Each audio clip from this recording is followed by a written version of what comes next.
Development ನೋಡಬೇಕು, ಅದು ಬಿಟ್ಬಿಟ್ಟು ಸಾಧ್ಯ ಇಲ್ಲ ಇದು. Yes ma'am. ಗುಟ್ಕಾ ಪ್ರಿಯರಿಗೆ ಬಿಗ್ ಶಾಕ್ ಇದೀಗ. ಜಗಿಯುವ ತಂಬಾಕು ಮೇಲೆ ಭಾರಿ ಸುಂಕದ ಬರೆ. ಶೇಕಡಾ 25ರಿಂದ ಶೇಕಡಾ 60ಕ್ಕೆ ಸುಂಕ ಹೆಚ್ಚಳ. ಸುವಾಸಿತ ತಂಬಾಕು ಶೇಕಡಾ 25ರಿಂದ 60% ಸುಂಕ. ಇತರೆ ತಂಬಾಕು ಶೇಕಡಾ 25ರಿಂದ 60% ಸುಂಕ. ಈಗ 5 ರೂಪಾಯಿ ಪ್ಯಾಕೆಟ್ ಇದ್ರೆ ಕೊಡಬೇಕು 13 ರೂಪಾಯಿ.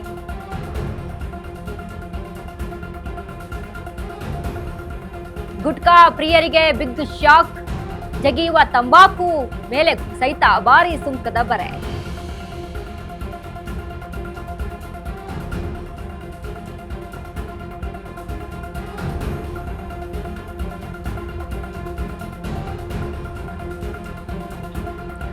ಎಸ್ ಸರ್, ಈ ತಂಬಾಕು ವಿಚಾರಕ್ಕೆ ಸಂಬಂಧಪಟ್ಟಂತೆ ನಾವೇ ಅಂದ್ರೆ ಸರ್ಕಾರನೇ ಹೇಳ್ತಾ ಇದು ಆರೋಗ್ಯಕ್ಕೆ ಮುಂಚೆ ಗೋಲ್ಡ್ ಮುಗಿಸ್ಬಿಡ್ತೀನಿ. ಬಿಕಾಸ್ ನಾನು ಕೂಡ ಒಬ್ಬ gold lover, even though being A man.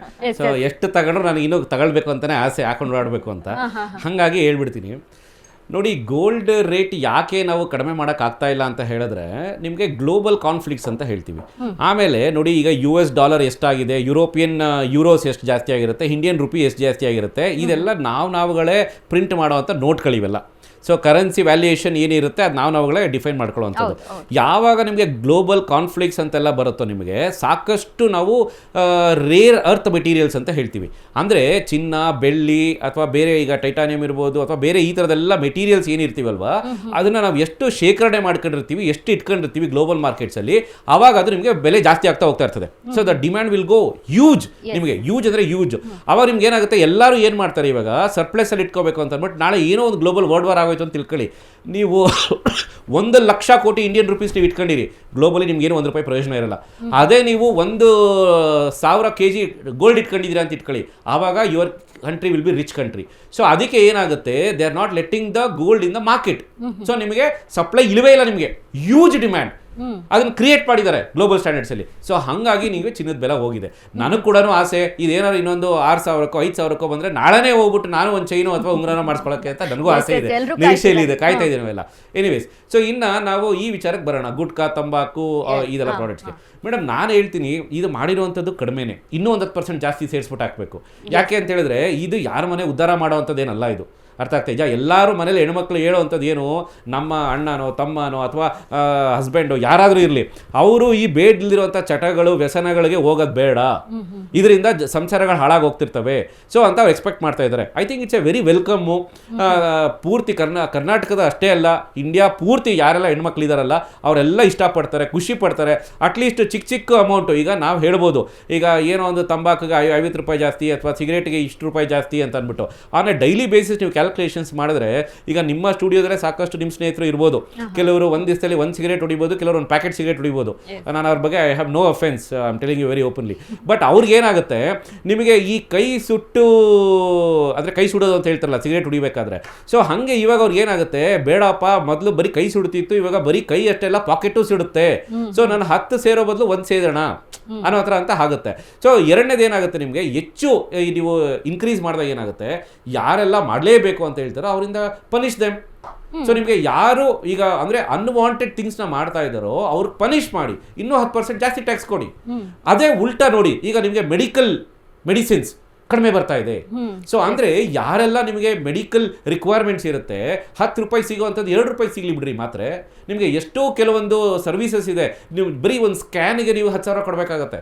ಇವತ್ತು ನೀವು ಗಮನಿಸಿದ್ರೆ ಅದು ನಿಮಗೆ ಬರೀ 1,000ಕ್ಕೆ ಬಂದು ಇಳೀತು ಅಂತ ತಿಳ್ಕೊಳ್ಳಿ, ಇಟ್ಸ್ ಎ ವೆಲ್ಕಮ್ಮು ಮಾಡಿ. ನೀವು ಈಗ ಲಕ್ಸುರಿ ಕಾರ್ಸ್ಗಳಿಗೆ ಲಾಸ್ಟ್ ಟೈಮಲ್ಲಿ 40% ಕ್ಯಾಪ್ ಇತ್ತು ನಿಮಗೆ, ಸೂಪರ್ ಪ್ರೀಮಿಯಂ ಲಕ್ಸುರಿ ಕಾರ್ಸ್ಗೆ ಫಾರ್ ಎಕ್ಸಾಂಪಲ್. ಮಾಡಲಿ ಬಿಡಿ, ನೀವು ಕೋಟಿಗಟ್ಟಲೆ ಮಾಡಿ ಇಟ್ಕೊಂಡಿದ್ದೀರಾ ನೀವು ಅಂತ ಹೇಳಬೇಕಾದ್ರೆ 40% 50% ಕೊಡಿ, ಕೊಟ್ಬಿಟ್ಟು ತಗೊಳ್ಳಿ. ನೀವು ಅವ್ರ ಹತ್ರ ಕಿತ್ಕೊಳ್ಳಿ, ಯಾರ ಹತ್ರ ಇದೆಯೋ who are rich, you grab them, ಎಲ್ಲೂ ತೊಂದರೆ ಇಲ್ಲ. ಆದರೆ ಬಡ ಲೋವರ್ ಮಿಡ್ಲ್ ಕ್ಲಾಸ್ ಇರ್ತಾರಲ್ಲ ಅವ್ರಿಗೆ ಏನಾದ್ರು ಕೊಡಿ ವಾಪಸ್ಸು. ಎಸ್ ಇದೀಗ ಮ್ಯಾಮ್ ಇದು ಈ ವಿಚಾರಕ್ಕೆ ನಾವು ಮಾತನಾಡೋದಾದ್ರೆ ಎಲ್ಲರೂ ಕೂಡ ಮನೇಲಿ ಹೆಣ್ಮಕ್ಳು ಬೈತಾ ಇರ್ತಾರೆ, ಏನಪ್ಪಾ ಈ ಗುಟ್ಕಾ ಸಿಗರೇಟು ನಮ್ಮ ಗಂಡ ಮಕ್ಕಳು ಇದರಿಂದ ಹಾಳಾಗಿ ಹೋಗ್ಬಿಡ್ತಾ ಇದ್ದಾರೆ. ಸೊ ಹೀಗಾಗಿ ಹೆಣ್ಮಕ್ಳಿಗೆ ಒಂದ್ ರೀತಿಯಾಗಿ ಖುಷಿ ಪಡುವಂತ ಸುದ್ದಿ ಇದು ಅಂತ ಹೇಳಿದ್ರೆ ತಪ್ಪಾಗಲ್ಲ. ಇಲ್ಲ, ಈಗ ಇತ್ತೀಚಿನ ದಿನಗಳಲ್ಲಿ ಏನಾಗೋಗಿದೆ, ನಾವು ಉತ್ತರ ಕರ್ನಾಟಕ ಕಡೆ ಎಲ್ಲ ನೋಡಿದ್ರೆ ತಂಬಾಕು ಜಾಸ್ತಿ ಅಲ್ಲಿ. ಹೌದು, ನಿಮಗೆ ಉಗಿಯೋದು, ಆಮೇಲಿಂದ ಎಲ್ಲೋದ್ರೂ ಕರೆಗಳು, ನಮಗೆ ಒಂಥರ ಇಲ್ಲಿ ಮತ್ತು ಮಹಾರಾಷ್ಟ್ರಗೆ ಹೋದ್ರು ಅಷ್ಟೇನೆ, ನಿಮಗೆ ಎಲ್ಲ ನೋಡಿದ್ರು ನಿಮಗೆ ಎಲೆ ಅಡಿಕೆ ತಿನ್ನೋದು ತುಂಬಾ ಜಾಸ್ತಿ. ಆ ತಂಬಾಕು ಹಾಕೊಂಡು ತಿನ್ನೋದು ಜಾಸ್ತಿ. ನಾವೇ ಅನ್ಕೋತಾ ಇರ್ತೀವಿ ನಮ್ಗೆ ಇನ್ಫೆಕ್ಷನ್ ಆಗುತ್ತೆ, ಮಕ್ಕಳುಗಳು ಓಡಾಡ್ತಾರೆ, ಅಲ್ಲಿ ಕಾಲಿಡೋದು ಹೆಂಗೆ ಅಂತ ಅಂದ್ಬಿಟ್ಟು. ನಾನೇ ಖುದ್ದಾಗಿ ನಾನು ಬಾದಾಮಿಗೆ ಹೋಗಿರ್ಬೇಕಾದ್ರೆ ಅಲ್ಲಿ ನಮ್ಮ ಆಟೋ ಹುಡುಗ 5 ನಿಮಿಷಕ್ಕೆ ಒಂದೊಂದು ಪ್ಯಾಕೆಟ್ ಹೊಡೆದು ಹಾಕೋತಾ ಇದ್ದ, ಹೋಗಿತಾ ಇದ್ದ. ಕೊನೆಗೆ ನಾ ಬೈದೆ, ನಾನು ಆಟೋಲ್ ಕೂತಿರ್ಬೇಕಂದ್ರೆ ಅದು ವಾಸನೆ ಬರುತ್ತಲ್ವಾ, ಅದು ತುಂಬಾ ಹೆಲ್ತ್ ನ ನಮಗೆ ತುಂಬಾ ಎಕ್ಸಾಕ್ಟ್ಲಿ. ಅದೇ ತರ ಸಿಗರೇಟ್ಸು ಕೂಡ ನಾವು ಸೇದೋರ್ಗಿಂತ ಪಕ್ಕದಲ್ಲಿ ನಿಂತಿರೋರ್ಗೆ ಜಾಸ್ತಿ ಹಾನಿಕಾರಕ ಅಂತ ನಾವು ಹೇಳ್ತೀವಿ.